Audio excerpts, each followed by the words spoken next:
A literatura brasileira começou como um reflexo de Portugal, mas será que depois de tantos movimentos literários nós já encontramos a nossa identidade brasileira? Ou será que ela já foi encontrada e será que estamos perdendo agora? Nesse vídeo eu vou te mostrar como grandes autores, desde Machado de Assis até Clarice Lispector e até mesmo autores contemporâneos como Ferrez, nos ajudam a moldar ou pelo menos questionar o que é ser brasileiro e afinal o que é a literatura brasileira. Então se você ama literatura e quer entender como a nossa história foi escrita desde as páginas dos livros até as entrelinhas dessa identidade brasileira, esse vídeo é para você. Então já se inscreve no canal e vamos lá! O primeiro ponto que a gente precisa entender ao começar a falar de literatura brasileira é o seu surgimento. Como você sabe, você já viu na escola, a nossa literatura começou como um reflexo, como uma cópia de Portugal, lá com a Carta de Pero Vaz de Caminha. Mas essa literatura era muito mais uma literatura expositiva, uma literatura que tinha o intuito de explicar ou tentar visualizar o que era o Brasil do que dizer o Brasil por si só. As pessoas que viviam aqui, os indígenas, a sua cultura e tudo mais. Não tinha essa intenção. Era uma intenção muito mais fantasiosa, uma intenção de dizer, olha, a gente achou um país muito rico, a gente vai ficar rico e agora o Brasil é colônia de Portugal. Esse cenário descritivo, esse cenário de colonização só foi mudar com a independência em 1822. A partir desse cenário, nós tivemos agora uma possibilidade de ter uma literatura efetivamente brasileira. Nesse cenário, o romantismo se fortaleceu e figuras como José de Alencar e os seus livros Iracema, Ubirajara e o Guarani fortaleceram a ideia de uma literatura brasileira, de uma literatura local. Esses livros tinham a intenção de mostrar o Brasil e responder, afinal, o que é ser brasileiro? E aqui vale lembrar, gente, eu já falei em vídeos anteriores, mas o movimento literário, ele não desaparece. Não é porque surgiu o realismo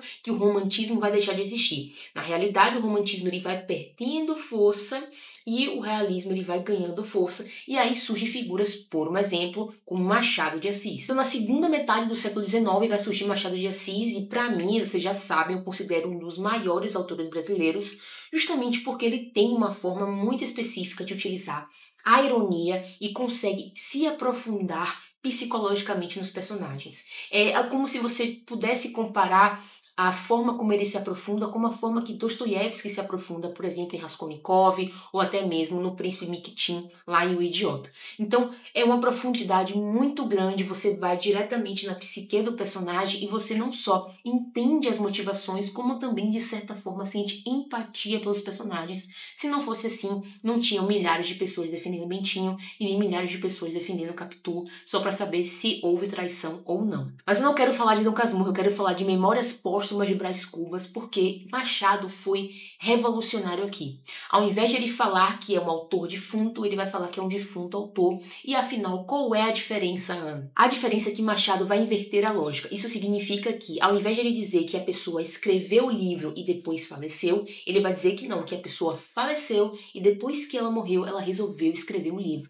Por isso que existe essa ideia, essa revolução de dizer que é um defunto autor. E é aqui que mora a ironia de Machado de Assis. Brás Cubas, o nosso narrador, ele não vai começar a sua história pelo nascimento, ele vai começar a sua história exatamente pela sua morte, invertendo toda a lógica que nós estamos acostumados a ver. E para mostrar esse tom irônico e até mesmo inovador do livro, eu trouxe um trechinho que é o seguinte: capítulo 1, óbito do autor.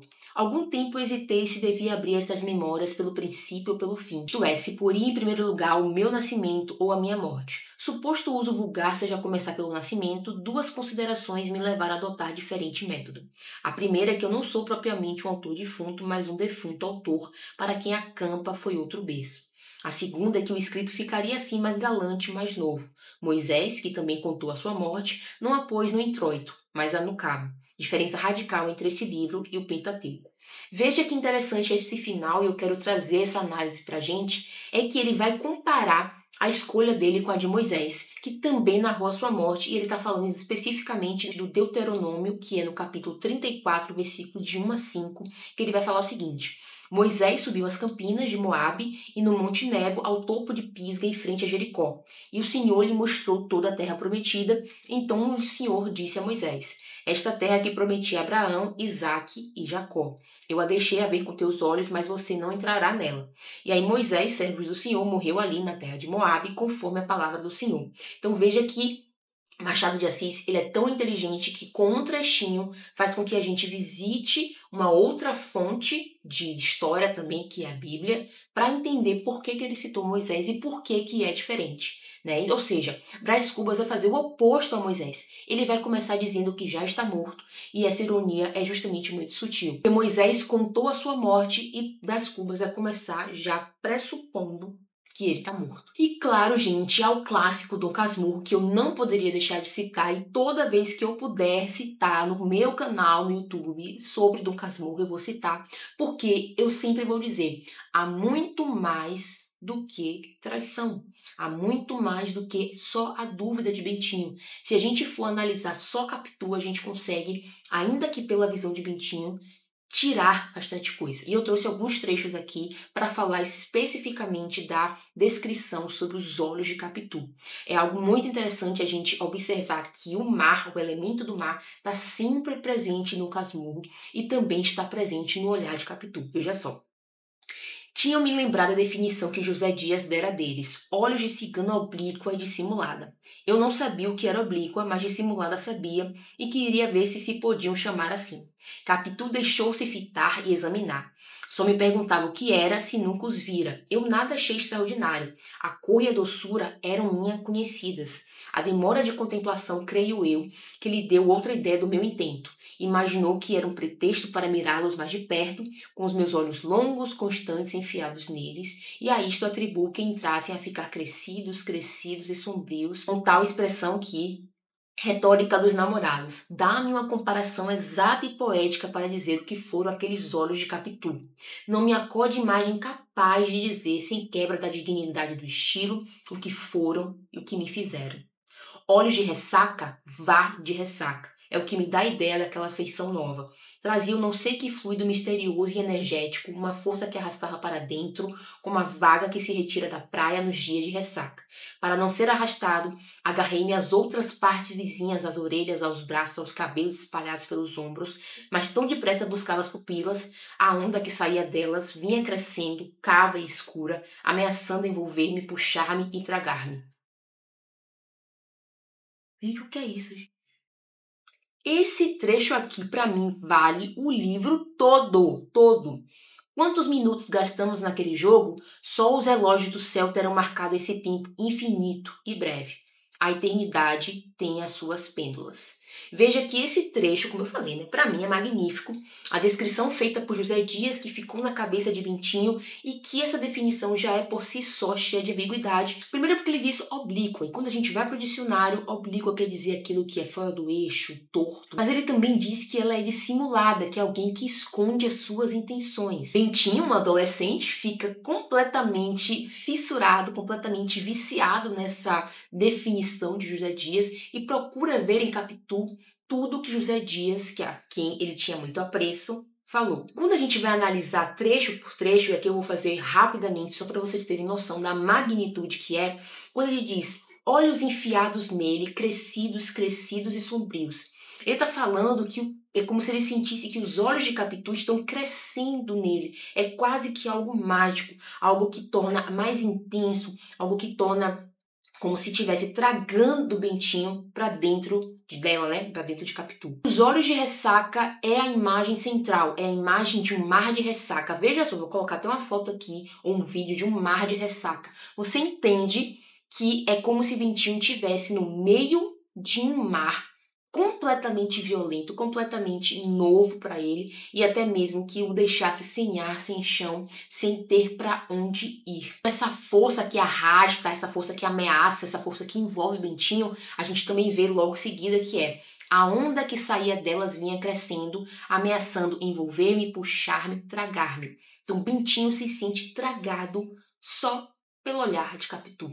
Pelo aquele olhar penetrante, aquele olhar excruciante que tira o ar. No fim, esse momento foi tão especial, foi tão diferente, foi tão marcante para Bentinho que ele diz: a eternidade tem as suas pêndulas. Isso quer dizer que aquele momento entre os dois passou tão depressa e ao mesmo tempo tão lentamente que ele descreve como um tempo infinito e breve ao mesmo tempo. Então é muito interessante como um trecho a gente consegue tirar tanta coisa e por isso que eu digo que Dom Casmurro não é Só isso. Nesse videozinho aqui que eu falei sobre vídeos curtos, perceba que eu falei que alguns autores eles utilizam poucas palavras, mas transpassam muitas ideias e muitas reflexões.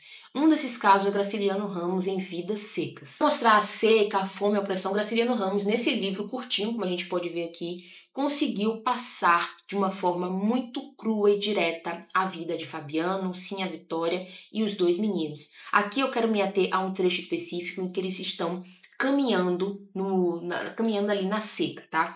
Na planície avermelhada, os juazeiros alargavam duas manchas verdes. Os infelizes tinham caminhado o dia inteiro, estavam cansados e famintos. Ordinariamente andavam pouco, mas como haviam repousado bastante na areia do rio seco, a viagem progredira bem 3 léguas. Fazia horas que procuravam uma sombra. A folhagem dos juazeiros pareceu longe através dos galhos pelados da caatinga rala. Arrastaram-se para lá devagar, sim a Vitória com o filho mais novo e escanchado no quarto, e o baú de folha na cabeça, Fabiano sombrio, cambaio e o aiô a tiracolo, a cuia pendurada numa correia presa no cinturão, a espingarda de pernedeira no ombro, o menino mais velho e a cachorra-baleia iam atrás. Aqui eu quero comentar 2 pontos específicos nesse trecho. Primeiro, a própria paisagem. A paisagem é seca, é árida, é a planície avermelhada, a terra batida, a aridez. O próprio juazeiro, que é essa árvore resistente à caatinga, mostra que são apenas 2 manchas verdes. Dentro daquele cenário de aridez, nós temos ali a vida naquele ambiente inóspito. Logo nesse primeiro trecho, a gente vê esse contraste entre vida e seca e também vê que existe algo muito interessante nessa família. Não só porque eles estão mortos de fome, mortos de cansaço e ainda assim caminhando no sol quente, mas os 2 meninos não têm nome. A Leia tem nome, sim, a Vitória tem nome, Fabiano tem nome, mas os 2 filhos, o menino mais velho e o menino mais novo, não têm nome. Como se eles não tivessem lugar nesse mundo, como se eles fossem figuras tão apagadas, tão secas, que não merecessem ser nomeadas. Agora vem uma autora que é 8 ou 80. Ou você gosta dos livros e aí você pode gostar mais de um, mais de outro, ou você não gosta porque não gosta do estilo de como ela escreve. Clarice Lispector é essa autora que em A Hora da Estrela eu confesso que eu achei um saco, mas eu gostei muito do tema, gostei muito da narrativa, mas eu não gostei do modo como ela estava escrita. Acho que se fosse escrita de uma outra forma eu teria gostado mais, mas eu acho que talvez por ter sido meu primeiro contato e por ter sido apresentada uma literatura muito introspectiva. Aqui em A Hora da Estrela a gente é apresentada a Macabeia, mas a gente é apresentada a Macabeia de uma outra forma, porque é através de um autor, através de um outro narrador, que se chama Rodrigo SM, e esse Rodrigo, ele já diz logo no primeiro trecho que é o seguinte: propunho-me que não seja complexo o que escreverei, embora obrigado a usar as palavras que vos sustentam. A história, determino com falso livre-arbítrio, vai ter uns 7 personagens e eu sou um dos mais importantes dele, é claro. Eu, Rodrigo SM, relato antigo este, pois não quero ser modernoso e inventar modismo à guisa de originalidade. Assim é que experimentarei contra os meus hábitos uma história com começo, meio e gran finale seguido de silêncio e de chuva caindo. Então nós temos um narrador-personagem que é esse Rodrigo SM, ele afirma que é o personagem principal dessa história, ou seja, a história de Macabeia vai passar pelo filtro de Rodrigo, pelo filtro da pessoa que diz que é o personagem principal e talvez diga que Macabeia é essa pobre coitada. Portanto, a gente pode dizer que o olhar de Rodrigo não é objetivo, vai passar pelas crises, vai passar pelas vontades, pelos seus desejos e tudo isso vai influenciar de como a gente vê a Macabeia. Por outro lado, foi uma grata surpresa quando eu conheci esse livro aqui, ó, Felicidade Clandestina, que é um conjunto de contos da Clarice escrito em épocas completamente diferentes e que vão apresentar uma faceta da Clarice que até então eu não conhecia, que são contos um pouco mais leves. Eu acho que ainda tem esse tom introspectivo, mas eu achei uma delicinha de ler e eu quero comentar o primeiro conto, que é o que dá título para o livro, que é Felicidade Clandestina. Conta a história de uma menina que ama ler e um certo dia ela descobre que uma das coleguinhas, que já se sabe que é perversa, que já se sabe que maltrata os outros alunos, desde, sei lá, de ser a mais rica e mostrar que é a mais rica, até mesmo maltratar mesmo, mas ela descobre que essa coleguinha tem um livro que ela quer ler, é o livro de Monteiro Lobato, que se chama Reinações de Narizinho. Então ela descobre que essa coleguinha quer ter e ela vai lá e se submete a essa tortura que é pedir esse livro emprestado, até porque essa coleguinha não vai dar esse livro e ela vai ficar querendo essa expectativa de todo dia ir na casa dela para saber se o livro já voltou a não ser emprestado, a querer esse livro, a querer muito ler. E finalmente a felicidade clandestina acontece. Quando ao final, eu não vou, enfim, não é spoiler, né? Mas não vou contar para não ficar sem graça. Ao final ela consegue o livro, eu não vou te dizer como, mas existe essa felicidade clandestina, né? Uma felicidade que não era para existir e que acaba existindo por forças externas. Um outro autor que é famoso por subverter a forma de escrita é o Guimarães Rosa, e aqui eu quero citar especificamente Grande Sertão Veredas, porque é um livro diferente de muita coisa que a gente vai ler, justamente por ter uma, vamos dizer, uma lógica própria. É como se ele fosse, sei lá, o nosso Don Quixote, como se ele fosse a nossa Odisseia. E é bem interessante a gente perceber isso, porque eu acredito fielmente que quando a gente vai para um livro preparado para o que está por vir, a gente desiste com menos facilidade, tá? Então vou dar um exemplo. Se eu fosse ler Clarice Lispector pela primeira vez, certamente eu procuraria entender um pouco do estilo dela antes, quem é a Clarice, quais são as influências dela, para que quando eu chegasse em A Hora da Estrela, para que quando eu chegasse em Felicidade Clandestina, eu tivesse arcabouços e artifícios para facilitar a minha interpretação da leitura. É isso que acontece em Grande Sertão Veredas. Eu acho que precisa de uma preparação, é verdade, precisa de uma preparação para lê-lo, porque a gente vai ver Riobaldo contando as suas histórias de guerra, mas ao mesmo tempo refletindo sobre Deus, diabo, condição humana, e tudo isso se mistura, como a gente vê aqui nesse trecho. Estou contando ao Senhor que carece de um explicado. Pensar mal é fácil porque esta vida é embrejada. A gente vive, eu acho, é mesmo para se desiludir e se desmisturar. Assim vergonhice reina, tão leve e leve pertencidamente, que por primeiro não se crê no sincero sem maldade. Está certo, sei, mas ponho minha fiança, homem muito homem que fui e homem por mulheres. Nunca tive inclinação para os vícios desencontrados, repilo que o sem preceito. Então o Senhor me perguntará, o que era aquilo? Ah, a lei ladra, o poder da vida. Direitinho declaro que durando todo o tempo, sempre mais, às vezes menos, comigo se passou. Aquela mandante amizade. Eu não pensava em adiação nem... Veja só que aqui eu tô falando de algo muito específico, que é a relação do Riobaldo com o Diadorim. E eu não vou ficar falando sobre o livro, porque é uma discussão muito grande, até diria polêmica em alguns aspectos, porque as pessoas não conseguem discutir literatura às vezes sem parecer um time de futebol. Mas aqui eu quero mostrar que o Riobaldo, na verdade, o Diadorim, ele tinha um sentimento pelo Riobaldo, ele não sabia muito bem o que era, ao mesmo tempo que ele está refletindo sobre a própria condição humana, tipo assim, tá, eu tô sentindo atração, mas e aí, o que é isso? Eu não sei explicar, eu nunca senti isso antes, rapaz, eu sou um macho, então tem todas essas discussões que fazem parte do nosso cotidiano agora. Eu gosto muito de fazer isso, e às vezes pegar um livro, ler, parar e pensar, caramba, eu tô lendo esse livro, é de tal época, é de tal século, mas eu tô vendo essa discussão, ou tô vendo esse tema sendo replicado aqui, na atualidade, 2025. Assim, todos os livros que eu falei podem ser considerados clássicos. Você tem que ler? Não, até porque nesse canal a gente não fala que você tem que nada, não existe isso. Mas eu diria que eles são considerados clássicos brasileiros por algum motivo. E esse motivo é, primeiro, porque eles ultrapassaram a barreira do tempo. E para um livro ultrapassar a barreira do tempo, no geral, ele trata de temas universais. Condição humana, Deus, diabo, família, traição, ou, sei lá, de repente... ruína, volta por cima, todos esses temas universais, eles ultrapassam a barreira do tempo, porque nós estamos falando disso até hoje e vamos continuar falando disso por muito tempo, porque são temas que geram muita discussão. Outro ponto, e eu já falei em outro vídeo, é conhecer a história do seu país pela ótica da literatura. Existe uma forma, que é a que eu estou falando, que é uma forma muito mais literária, muito mais gostosa de você conhecer os fatos que ocorreram no seu país. É uma forma de você conhecer as mazelas, os ganhos, as perdas e tudo isso através da ótica de pessoas que vivenciaram e que tiveram a capacidade de colocar isso em uma ficção.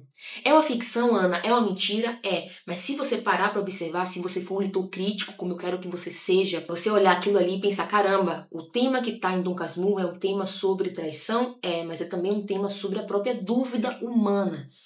Quem é a pessoa viva que não tem uma dúvida grande, pequena, uma dúvida sobre qualquer coisa, sobre si, sobre os outros, sobre a sua profissão, sobre a sua carreira, sobre o que você está fazendo agora, será que é o certo, será que é o errado? Todo mundo tem dúvida. Outro autor da literatura brasileira que eu gosto de mencionar é o Lima Barreto, e eu recomendo fortemente que vocês conheçam mais o Lima Barreto.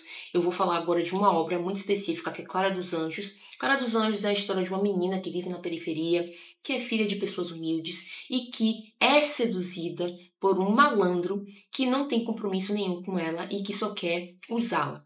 Acontece que ela fica grávida e acaba arcando com as consequências disso tudo sozinha, desonrada, até porque a gente está falando aqui de um ambiente.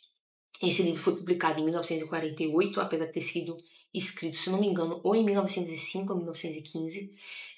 É um livro, então, que fala sobre essa desigualdade social, sobre essa questão da ascensão social, sobre essa questão da desonra, da desigualdade de gênero. Então, tudo isso está presente nessa narrativa de Lima Barreto. Então, tudo isso está presente na literatura de Lima Barreto e veja só quantas mulheres hoje em dia continuam sendo mães solo por abandono do pai, porque o pai não quer assumir, porque o pai disse que não quer ter filho e manda ela fazer um aborto que seja.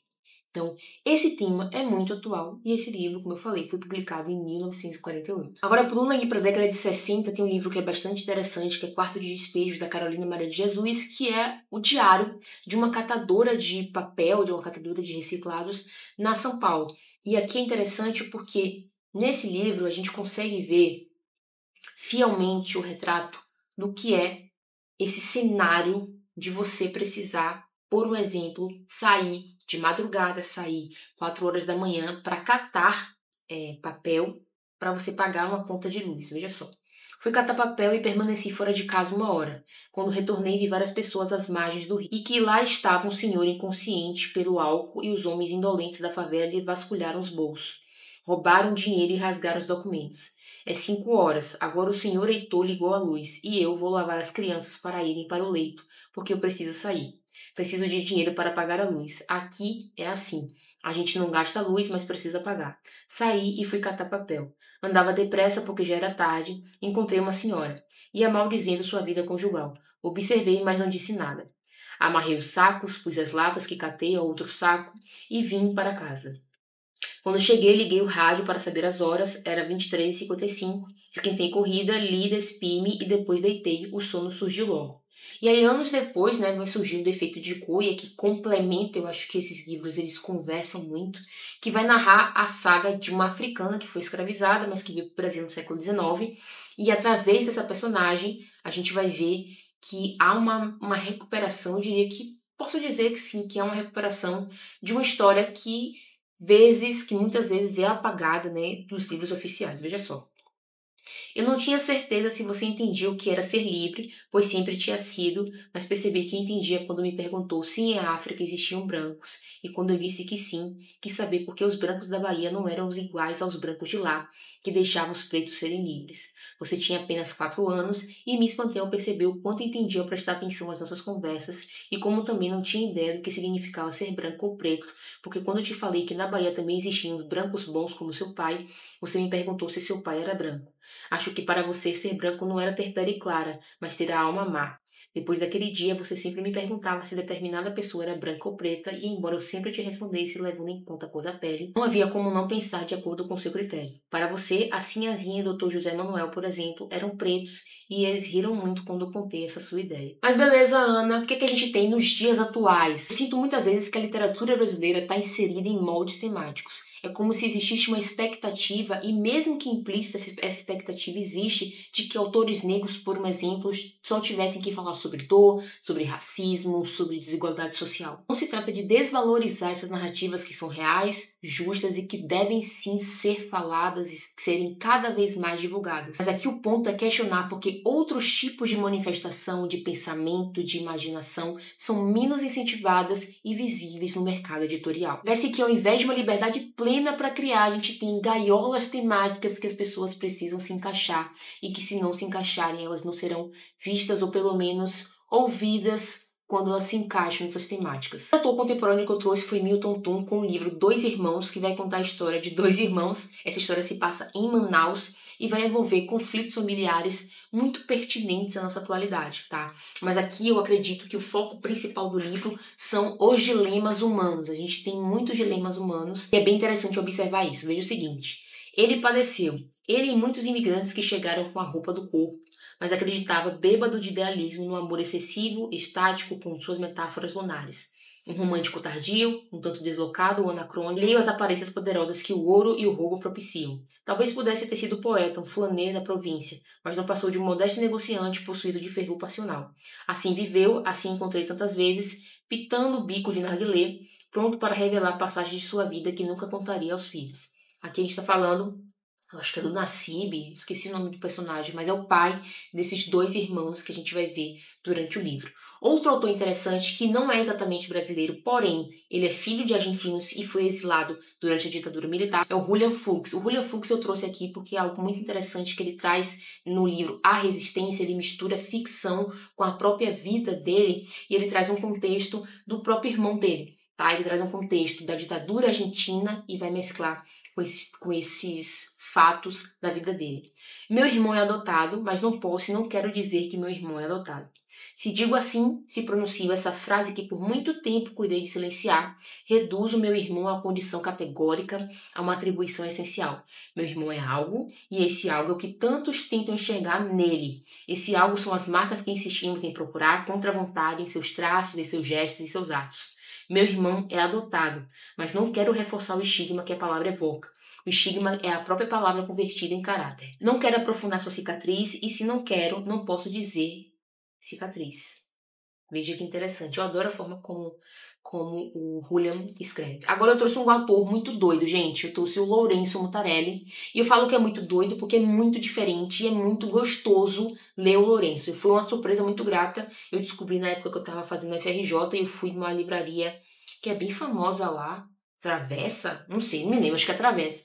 E aí na Travessa tinha o livro dele, que era esse aqui, Cheiro do Ralo. E eu comprei também O Último Filho de Deus, alguma coisa assim, que é muito bom. E eu trouxe especificamente aqui O Cheiro do Ralo, que vai contar um protagonista que ele compra objetos usados de valor e às vezes sem valor, e ele vai colecionar histórias das pessoas que vêm vender esses objetos. Só que ele também fica simplesmente obcecado por um cheiro de ralo que tem na sua sala.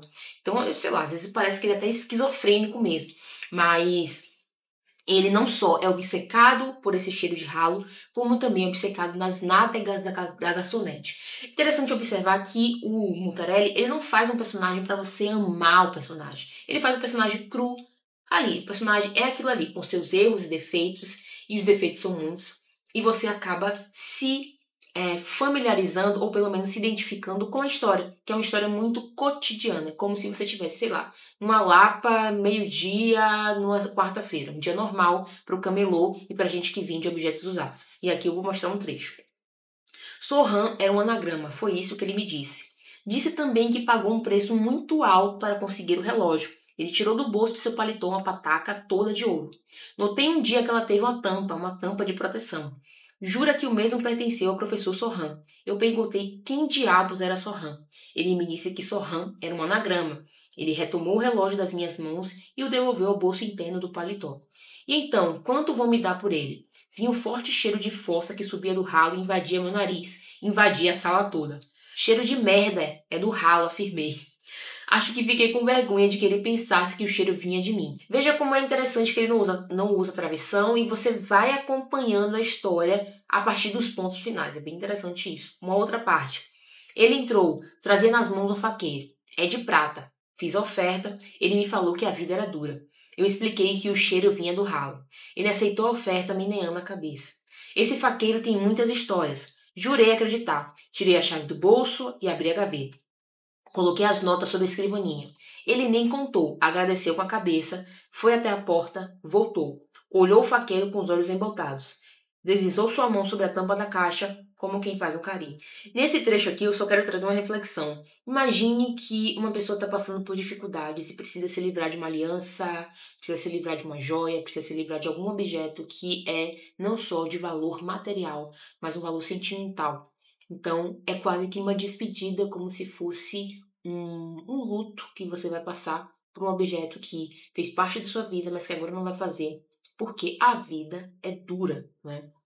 Agora, falando de literatura marginal, eu quero falar de um autor que eu amo de paixão, que é o Ferrez. O Ferrez, inclusive, tem um projeto social muito legal, e ele escreveu um livro chamado Deus Foi Almoçar. Foi um dos livros que mais me impactou, assim. Eu não lembro quando eu li, porque eu acabei não colocando data aqui. Eu sempre coloco a data para saber o ano que eu li. Mas Deus Foi Almoçar foi um livro que foi uma pedrada para mim, na época que eu li. E que existem algumas frases que, para mim, ainda reverberam. E aí eu trouxe o Ferrez porque ele fala sobre isso. Ele fala sobre literatura marginal. Ele traz uma escrita crua, direta, para falar desses temas que tocam mais as questões da periferia, as questões das pessoas marginalizadas, e traz uma visão que a gente até então não tinha, uma visão muito rica. E nós vamos ser resumidos a isso, uma porra de uma palavra. Eles não sabem, meu filho, eles não sabem que o grau de dominação é tão alto que a própria elite nem sente remorso mais pelo que faz. Ela já está no nível tão inconsciente de dominação, que é o mais avançado, quando ela nem sente mais que está fazendo algo errado. Que nem essas coisas de jogar lixo no chão. Discurso de filho da puta, meu filho. Filhos da puta, não joguem o papel no chão, mas gastam mais com o gato do que doariam para um orfanato. Não jogue lixo na rua, mas pisam no mendigo se ele não sair da calçada. E eu trouxe esse trecho especificamente porque eu lembrei de uma notícia, inclusive vou colocá-la aqui, de playboyzinho agredindo o mendigo, jogando molotov no mendigo. Existe uma mentalidade, existe algum mecanismo que está fazendo as pessoas continuarem a pensar da mesma forma. A continuarem a pensar que aquela pessoa que está na rua tá porque quer, porque merece e porque merece ser tratada de qualquer forma. E tem um outro trecho que é mais filosófico, e aí eu vou só jogar e vou sair correndo, que é: tudo foi tão lento como se alguém apertasse a tecla do controle remoto do filme da minha vida. Demorou tanto para passar, doeu tanto, que só parou quando fui obrigado a sair do meu mundo. Cara, Ferrez é maravilhoso. É maravilhoso. Então, quando a gente fala de literatura brasileira, a gente está falando de ficção científica, a gente está falando de horror, a gente está falando de terror, a gente está falando de fantasia, a gente está falando do absurdo, está falando do humor. Podemos falar do realismo mágico do Murilo Rubião, das distopias do André Bianco, ficção científica e da fantasia do Braulio Tavares, e eu também posso falar do terror, do horror, com César Bravo, nessa edição maravilhosa, que é de horror mesmo, essa edição maravilhosa da Dark Side. E eu confesso que eu comecei aqui, e parei de medo que eu fiquei. E para você ver como a literatura ela é tão poderosa que com páginas de um livro você consegue ficar com medo. Aconteceu isso comigo também com Saco de Ossos de Stephen King, mas a gente não vai falar de Stephen King, que a gente está falando de autores brasileiros. Por isso, leia César Bravo, leia André Bianco, leia Murilo Rubião. Então, leia autores brasileiros contemporâneos, clássicos. Todos esses autores carregam um DNA brasileiro, mesmo quando falam de astronautas, de vampiros ou de qualquer coisa. Por quê? Porque existe uma forma da gente falar sobre isso.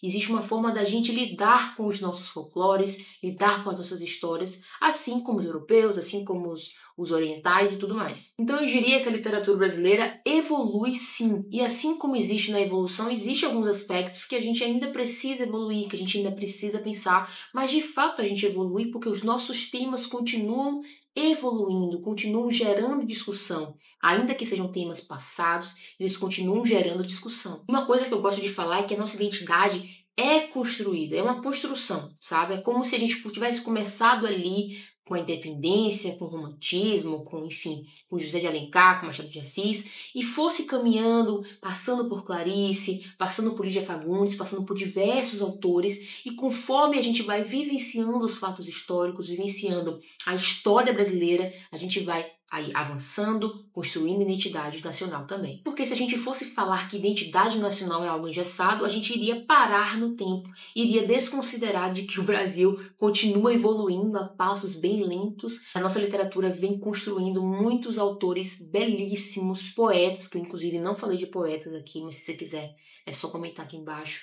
Mas assim, não vale a pena a gente dizer que a nossa literatura, na verdade não é nem valer a pena, eu acho que é injusto a gente dizer que a nossa literatura não evolui ou que a nossa literatura está perdendo a identidade. Essa identidade é construída, essa identidade pode ser, inclusive, recuperada se a gente achar que a gente está perdendo essa identidade de alguma forma. Então a pergunta que fica não é se nós estamos perdendo a nossa identidade, mas se a gente está construindo algo que seja capaz de abarcar toda a complexidade que existe no Brasil. Me conta aqui nos comentários o que você acha e não esquece de conferir esse videozinho aqui em que eu falo sobre elitismo literário, se livros difíceis são elitistas ou se valem o esforço. E eu te vejo no próximo vídeo.